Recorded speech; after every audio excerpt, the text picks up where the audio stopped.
Hello friends, welcome to our YouTube channel KSP classes. तो कैसे हैं आप सब? आई होप आप लोग बिल्कुल ठीक होंगे। तो आज की वीडियो में हम डिस्कस करेंगे यूपी डीएलएड आपका जो फर्स्ट सेमेस्टर है उसका पेपर 7 जो संस्कृत है। आज उसकी हम अति लघु उत्तरीय प्रश्न को डिस्कस करने वाले हैं। इससे पहले की क्लास में हम लोगों ने बहुविकल्पीय प्रश्नों को बहुत अच्छे से देखा था, विस्तार के साथ देखा था। तो आज थर्सडे है, तो जैसा कि आप सभी को पता है 3 दिन आपकी हिंदी चलती है। आपका जो है मंडे, ट्यूसडे और वेडनेसडे 3 दिन हिंदी चलता है। और आपका थर्सडे, फ्राइडे और सैटरडे को आपका जो है संस्कृत चलता है। ठीक है। तो आज आपका थर्सडे है, तो आज हम संस्कृत पढ़ रहे हैं। तो अतिलघु से स्टार्ट करते हैं। तो चलिए शुरू करते हैं, देखते हैं पहला क्वेश्चन क्या है। तो पहला क्वेश्चन पूछ रहा है आपका कि स्था धातु लंग लकार प्रथम पुरुष तीनों वचनों में लिखिए। ये आपका 2015 में क्वेश्चन पूछा हुआ है। मैंने आपको बताया था कि ये पुरानी सीरीज है, और पुरानी सीरीज कराने का कारण है ताकि आपको पुराने क्वेश्चंस मिल सके। तो अभी 2000 इस वाली सीरीज में आपको 2015 के क्वेश्चन मिलेंगे, 16, 17, 18, 19 तक के क्वेश्चन मिलेंगे। आपके जो नया संस्करण आया है 2024 का, उसमें आपको 18 से या कहीं कहीं 19 से क्वेश्चन दिया हुआ है। ठीक है। तो अभी पुराना कराया जा रहा है, जैसे ही पुराना खत्म होगा वैसे ही आपको नया क्वेश्चन करा दिया जाएगा। तो चलिए शुरू करते हैं। पहला क्वेश्चन आपका 2015 में पूछा हुआ है कि स्था धातु लंग लकार प्रथम पुरुष तीनों वचनों में लिखिए। ठीक है। तो देखते हैं, आपका लंग लकार में पूछा है, तो आप सभी को पता है कि आपका पुरुष जो होते हैं 3 पुरुष होते हैं, प्रथम पुरुष, मध्यम पुरुष, उत्तम पुरुष। वचन कितने होते हैं? वो भी 3 होते हैं, एक वचन, द्विवचन और बहुवचन। तो किसमें पूछा है? आपका स्था धातु है लंग लकार और प्रथम पुरुष में। तो देखते हैं, जैसे मैंने आपको बताया था अपठत, अपठताम, अपठन, सेम उसी तरीके से चलेगा। अस्थात, अस्थातम, अस्थान। ठीक है। तो बच्चे कमेंट्स करके बताएंगे कि उनको पांचों लकार याद हुए कि नहीं। कमेंट्स करके बताएंगे कि किनको किनको पांचों लकार याद हो गया है। ठीक है। जब तक आप लकार याद नहीं कर पाएंगे तब तक आप क्वेश्चन कर नहीं पाएंगे। चीजों को ध्यान में रखिएगा। चलिए, अगला क्वेश्चन है संस्कृत में लकार कितने होते हैं। तो ये क्वेश्चन मैंने आपको जब बहुविकल्पी कराया जा रहा था तब मैंने आपको वहां पे बताया था कि लकार जो होते हैं वो आपके 5 होते हैं। ठीक है। लट लकार, लोट लकार, लंग लकार, विधिलिंग और आपका लिट लकार, ये आपके 5 लकार होते हैं संस्कृत में। ठीक है। चलिए अगला क्वेश्चन देखते हैं। वचन का अर्थ बताइए। तो संज्ञा तथा सर्वनाम की संख्या का बोध कराने वाले शब्द वचन कहलाते हैं। यानी जो आपका संज्ञा है, सर्वनाम है, उनकी संख्याओं का जो बोध कराने वाले शब्द होते हैं उन्हीं को हम वचन कहते हैं। ठीक। चलिए अगला क्वेश्चन है आपका, संस्कृत भाषा में कितने वचन होते हैं। देखिए आपका 2019 में पूछा हुआ क्वेश्चन है कि संस्कृत भाषा में कितने वचन होते हैं। तो आपके टोटल जो है संस्कृत भाषा में 3 वचन होते हैं, आपको बताया गया है। 3 वचन भी होते हैं आपके, 3 पुरुष भी होते हैं और 3 लिंग भी होते हैं। हाँ? तो आपका एक वचन, द्विवचन तथा बहुवचन, कुल 3 वचन होते हैं। अगला क्वेश्चन है संस्कृत भाषा में पुरुष कितने होते हैं। तो देखते हैं, संस्कृत भाषा में पुरुष 3 होते हैं, प्रथम पुरुष, मध्यम पुरुष और उत्तम पुरुष। ठीक। चलिए अगला क्वेश्चन देखेंगे। नीति वचन सुभाषितानी सूक्तियों की हिंदी में संस्कृत बनाइए। ये आपका वाक्य दिया है, इसको संस्कृत में बनाना है।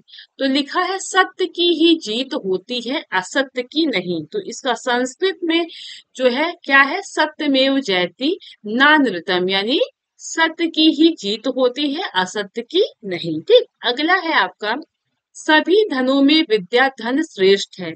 तो इसका क्या है, विद्या धनम सर्व धनम प्रधानम, यानी सभी धनों में विद्या धन श्रेष्ठ है। ठीक। अगला क्वेश्चन है आचरण श्रेष्ठ धर्म है। तो आचारः परमो धर्मः, कभी कभी क्या होता है, आपको संस्कृत में आपको दे देगा वाक्य, उसको आपको हिंदी में परिवर्तित करना है। कभी कभी हिंदी से आपको संस्कृत में परिवर्तन करने के लिए दिया जाता है। ठीक। चलिए अगला क्वेश्चन देखेंगे। निम्नलिखित हिंदी वाक्यों का संस्कृत में अनुवाद कीजिए। नदी कोस भर तक टेढ़ी है। इतना टफ आपसे नहीं पूछता है, इजी पूछता है।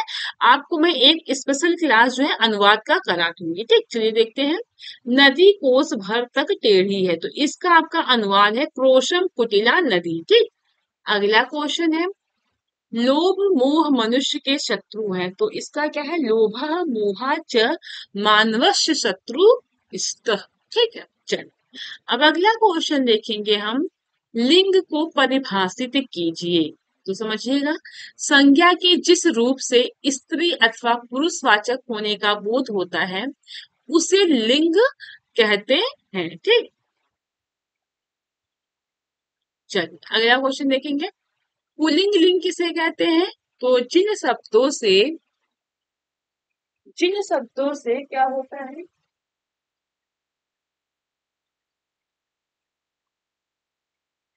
जिन शब्दों से पुरुष जाति का बोध होता है उसे पुल्लिंग कहते हैं। ये तो बहुत इजी है।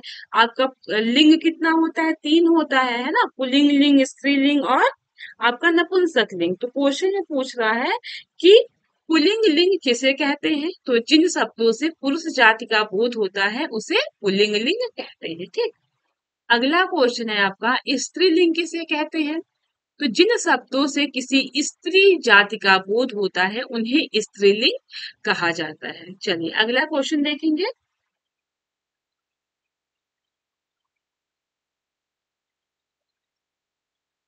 अड़ प्रत्याहार के अंतर्गत कौन से वर्ण आते हैं, ये आपका 2018 में क्वेश्चन पूछा हुआ है कि अड़ प्रत्याहार में कौन से वर्ण आते हैं। ठीक है, तो चलिए देखते हैं।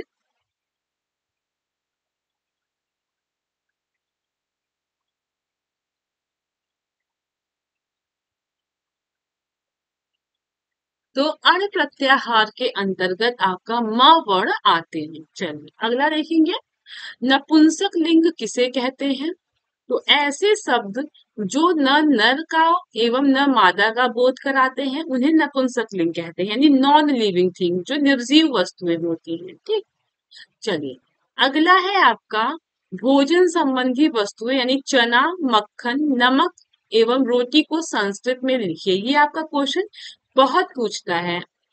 ठीक है, तो आपको चना को संस्कृत में क्या बोलते हैं, चनकह बोलते हैं।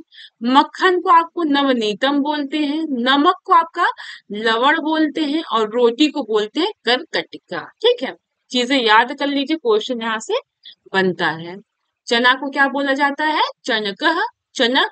मक्खन को नवनीतम, नमक को लवण, रोटी को करकटिका। ठीक, चलिए अगला क्वेश्चन हम देखेंगे। पशु पक्षी पपीहा, भेड़, बगुला, भेड़िया के नाम संस्कृत में लिखिए। ठीक, तो आपका ये जो है देखिएगा, आपका पपीहा, भेड़, बगुला और भेड़िया का नाम जो है वो पूछ रहा है कि संस्कृत में क्या होगा। तो पपीहा को संस्कृत में बोलते हैं चातकह, क्या बोलते हैं, चातकह। और भेड़ को संस्कृत में बोलते हैं आपका मेषह, यानी मेषह भेड़ होता है। बगुला को बोलते हैं बलाकह। ठीक, क्या बोलते हैं आपका, बलाकह। और आपका भेड़िया को बोलते हैं वृकह। ठीक है, क्या बोलते हैं, वृकह। ये आपका संस्कृत में नाम है। अब हम अगला क्वेश्चन देखेंगे, किन्हीं 3 शाक भाजी का नाम लिखिए, यानी सब्जियों का नाम है। तो अलावू, ठीक, अलावू को हिंदी में बोलते हैं लौकी। कभी दे देगा लौकी को संस्कृत में क्या बोलते हैं, और कभी कभी दे देता है संस्कृत से आपको हिंदी में परिवर्तित करना है। तो अलावू को हिंदी में बोलते हैं लौकी। ठीक, पनस को बोलते हैं कटहल और कार्वेलम को बोलते हैं करेला। ये चीजें आपको याद करनी पड़ेंगी। ठीक है, चलिए अगला क्वेश्चन देखेंगे। शरीर के विशिष्ट 5 अंगों के नाम संस्कृत में लिखिए, यानी आपके जो शरीर के नाम हैं उनको संस्कृत में लिखना है, यानी शरीर के अंगों के नाम को संस्कृत में लिखना है। तो नाखून को संस्कृत में बोलते हैं नखः, दांत को संस्कृत में बोलते हैं दशनम। ठीक है, आंख को बोलते हैं लोचनम और सिर को बोलते हैं मुंडम और गर्दन को बोलते हैं ग्रीवा। ये आपके शरीर के अंगों के नाम है हिंदी में, और ये आपका संस्कृत में हो गया। ठीक, चलिए अगला देखेंगे हम। संज्ञा को परिभाषित कीजिए। क्वेश्चन ये पूछ रहा है संज्ञा को परिभाषित कीजिए। तो किसी प्राणी, वस्तु, स्थान या भाव का बोध कराने वाले शब्द संज्ञा कहलाते हैं। संज्ञा क्या होता है? किसी प्राणी, किसी वस्तु, किसी स्थान का जो बोध कराते हैं उन्हीं को संज्ञा कहते हैं। ठीक, चलिए अगला क्वेश्चन है आपका, निम्नलिखित संस्कृत वाक्यों को हिंदी में अनुवाद कीजिए। यानी आपका ये संस्कृत में वाक्य है, इसको हिंदी में अनुवाद करना है। तो देखिएगा, सा निर्सगेड़ चंचल, यानी वह स्वभाव से चंचल है। ठीक, अगला है आपका सह पादेन खंजह। तो इसका हिंदी में अर्थ है वह पैर से लंगड़ा है। देखिए, जब तक आप विभक्ति नहीं याद करेंगे, रूप नहीं याद करेंगे, धातु नहीं याद करेंगे, तब तक आप न हिंदी से संस्कृत में परिवर्तन कर सकते हैं, न आप संस्कृत से हिंदी में परिवर्तन कर सकते हैं। ठीक है, चलिए अगला क्वेश्चन देखेंगे हम। आसपास की वस्तुएं का जो है संस्कृत में नाम लिखना है। पेड़, घर, बगीचा तथा पौधों को संस्कृत में क्या बोलते हैं वही लिखना है। तो पेड़ को आपको वृक्ष बोला जाता है, घर को गृहम बोला जाता है, बगीचा को उद्यानः बोला जाता है, और पौधे को पादपः बोला जाता है। ठीक, चलिए अगला क्वेश्चन देखते हैं। ये आपका 2018 में पूछा हुआ है। निम्नलिखित फल व सब्जियों के नाम संस्कृत में लिखिए। ठीक है, यानी फल और सब्जी का नाम है, इसको संस्कृत में लिखना है। तो जामुन को संस्कृत में बोलते हैं जम्बू। ठीक, आम को बोलते हैं आम्रह, कद्दू को बोलते हैं मधुर मधुर कुष्मांडम। ठीक, मधुर कुष्मांडम बोलते हैं, और करेला को बोलते हैं कारवेलम। क्या बोलते हैं? कारवेलम। ठीक है, चलिए अगला क्वेश्चन देखेंगे। पशु पक्षियों यानी कौवा, भौरा, पक्षी तथा कोयल के संस्कृत में नाम लिखिए। तो देखते हैं इनका नाम संस्कृत में क्या है। तो कौवा को काकह बोलते हैं। कौवा को क्या बोलते हैं? काकह बोलते हैं। भौरा को भ्रमरह बोलते हैं, और पक्षी को खगह बोलते हैं, और आपके कोयल को जो है पिकह बोलते हैं। क्या बोलते हैं? पिकह बोलते हैं। ठीक, चलिए अगला क्वेश्चन देखेंगे।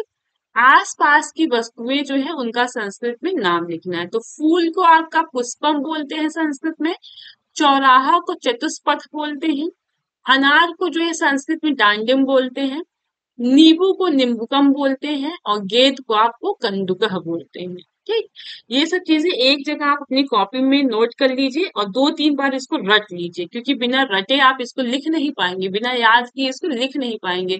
ये तो आपको समझने वाली चीज तो है नहीं, ये तो याद करने ही वाली चीज है ना। चलिए अगला है आपका, वाच शब्द संस्कृत में पुल्लिंग है या स्त्रीलिंग? तो आपका जो वाच शब्द है ये संस्कृत में स्त्रीलिंग है। क्या है? स्त्रीलिंग है। ठीक, अगला क्वेश्चन है, संज्ञा एवं सर्वनाम में उदाहरण सहित अंतर लिखिए। आपको 2015 में पूछा हुआ है। तो संज्ञा में आपका क्या लिखना है? संज्ञा का डेफिनेशन क्या होता है? किसी वस्तु, प्राणी, जगह का बोध कराने वाला जो होता है वो संज्ञा होता है ना। तो मोहन और सोहन आगरा गए, तो मोहन, सोहन, आगरा ये सब क्या है? संज्ञा है। और संज्ञा के स्थान पे जो प्रयोग होने वाले होते हैं उन्हीं को क्या कहते हैं? सर्वनाम कहते हैं। तो इसमें आपका हम क्या हो गया? सर्वनाम है। ठीक है, चलिए अगला क्वेश्चन देखेंगे, 2015 में पूछा हुआ है। पितृ सखी इदम ककुब अप अदर शब्दों में से संज्ञा व सर्वनाम को अलग अलग छाट कर लिखिए। तो इसमें से संज्ञा क्या है आपका? पितृ और सखी क्या है? संज्ञा संज्ञा है। इदम, ककुब, अप, अदस ये सब आपका क्या है? सर्वनाम। ठीक है, चलिए अगला क्वेश्चन है। निम्नलिखित नीति परक हिंदी वाक्यों का संस्कृत में अनुवाद कीजिए। तो देखते हैं, सज्जन पुरुषों की बात को मानना चाहिए। तो ये क्या है आपका? इसका संस्कृत में अनुवाद करना है। तो इसको बोलते हैं कर्तव्यम हिम सताम वचः। ठीक है, अगला है, विद्या धर्म से ही शोभा देती है। तो विद्या धर्मेण शोभते। ठीक, विद्या धर्मेण शोभते। अगला क्वेश्चन है, हम सब पाठ पढ़ेंगे। इसका वाक्य का संस्कृत में अनुवाद करना है, 2018 में पूछा हुआ है। तो इसका क्या होगा अनुवाद? वयम पाठम पठिष्यामः। ठीक, चलिए अगला है आपके संज्ञा के भेद है। तो संज्ञा के कुल 5 भेद हैं। अगला क्वेश्चन देखेंगे अब हम, संस्कृत में 4 पशुओं के नाम लिखिए। तो अजः यानी बकरी, कुकुर यानी कुत्ता, गौ यानी गाय, सिंह यानी शेर, अश्व यानी घोड़ा। ठीक, ये आपका संस्कृत में 4 पशुओं के नाम। अगला क्वेश्चन हम देखेंगे, निम्नलिखित शब्दों में से किन्हीं 6 शब्दों के संस्कृत नाम लिखिए। आपका 2016 में आया हुआ क्वेश्चन है।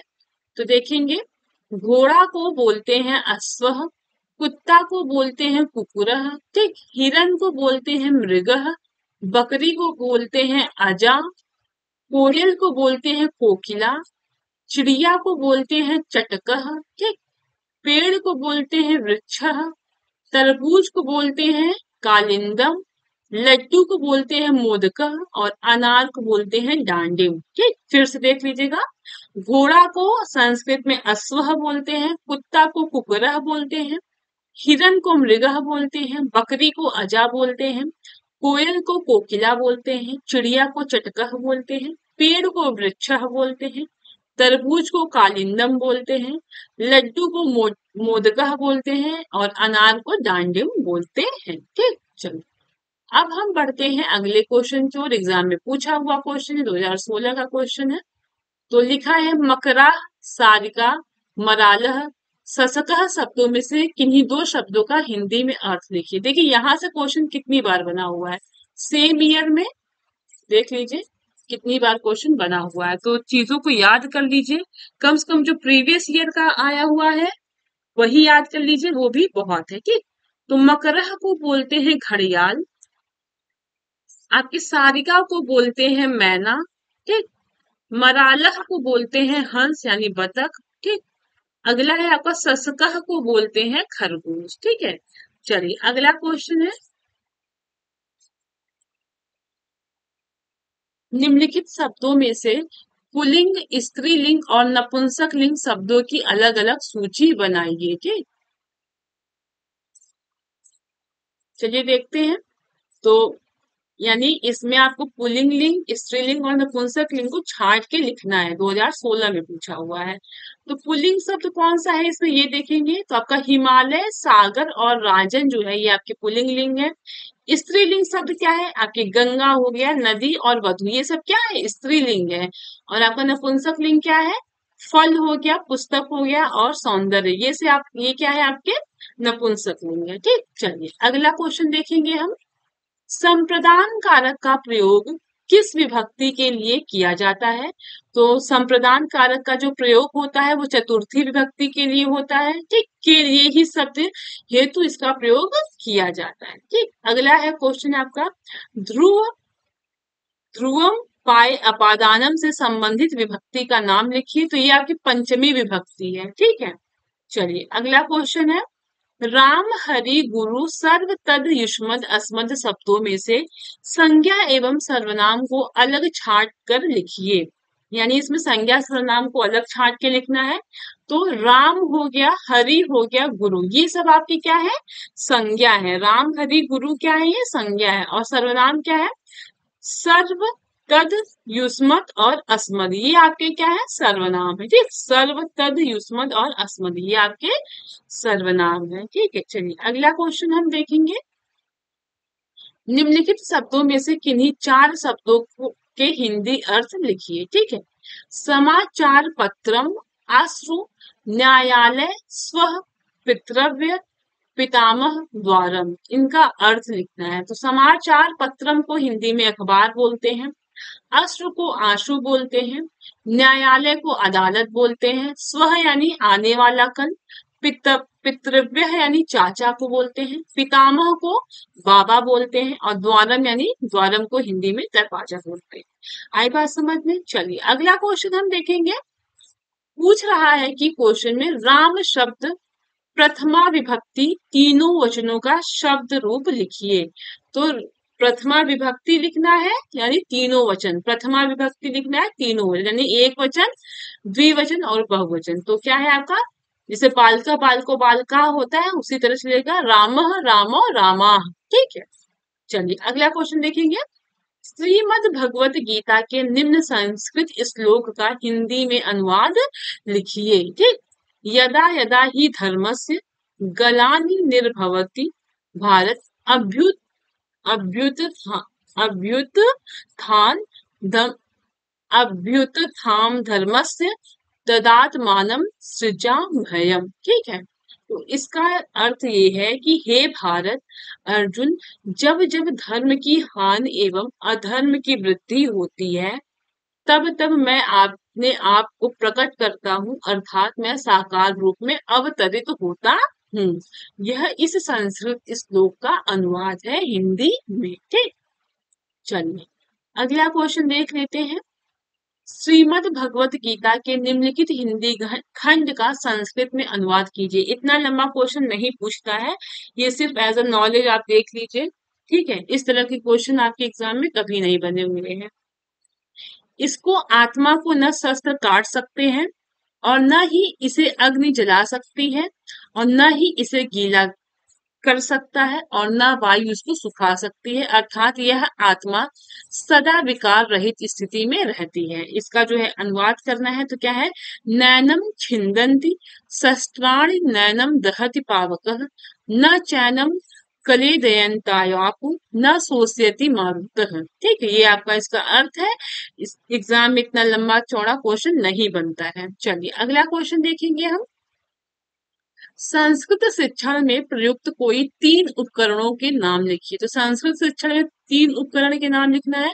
तो पहला तो मॉडल या प्रतिरूप हो गया, दूसरा चार्ट हो गया, तीसरा श्यामपट हो गया। ठीक है, तो देखिए आज हमने 40 क्वेश्चन किए हैं, टोटल आपके 80 क्वेश्चन है आई थिंक। एक मिनट, हाँ, आपके टोटल जो है 81 क्वेश्चन है। तो आज हमने 40 क्वेश्चन किया है और कल से हम 41 से स्टार्ट करेंगे। चीजें बहुत सिंपल है, यहाँ समझने की चीजें कुछ भी नहीं है, सिर्फ आपको याद करना है, सारी चीजें याद करने वाली। यहाँ पे मैं आपको एक बार एक्सप्लेन कर दिया जा रहा है यहाँ पे, फिर आप 1-2 बार वीडियो को देखिएगा, चीजें याद हो जाएंगी। ठीक, तो चलिए ठीक है, मिलते हैं कल की क्लास में।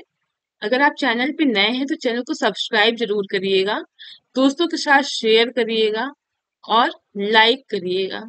ठीक है, चलिए ठीक है, थैंक यू, फिर मिलते हैं कल की क्लास में।